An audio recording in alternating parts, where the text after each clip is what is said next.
মাসিক ঋতুস্রাবের সময়ে প্রচণ্ড পরিমাণে যন্ত্রণা বা ব্যথা হয়, এই বিষয়টি নিয়ে আপনারা অনেকেই আমাদের কাছে প্রশ্ন করেন। তো এই সমস্যাটার জন্য হোমিওপ্যাথিতে কয়েকটি মেডিসিন রয়েছে, যে মেডিসিনের যে কোনো একটি মেডিসিন যদি সঠিকভাবে নির্ণয় করে যদি রোগীদের ক্ষেত্রে প্রয়োগ করা হয়, তাহলে অল্প সময়ের মধ্যে কিন্তু সেই রোগী সুস্থতা বোধ করে। যেমন বোরাক্স, ভাইভান্নাম অপু এবং কোকুলাস ইন্ডিকা। এই মেডিসিনগুলোর কোনো একটি মেডিসিন সঠিকভাবে রোগীকে নির্বাচন করে যদি প্রয়োগ করা হয়, তাহলে অল্প সময়ের মধ্যে কিন্তু রোগী এই সমস্যা থেকে কিন্তু মুক্তি পেয়ে যায়। তো আপনারা নিজেরা সিদ্ধান্ত নিয়ে এই ঔষধগুলোর কোনোটি আপনারা সেবন করতে যাবেন না, কারণ সঠিক একটি ঔষধ নির্বাচন করে রোগীর ক্ষেত্রে প্রয়োগ করতে হয়।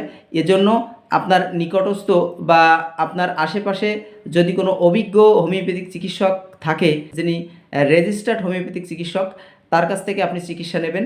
দেখবেন যে আপনি কম সময়ের মধ্যে আপনি অনেক সুস্থতা বোধ করছেন।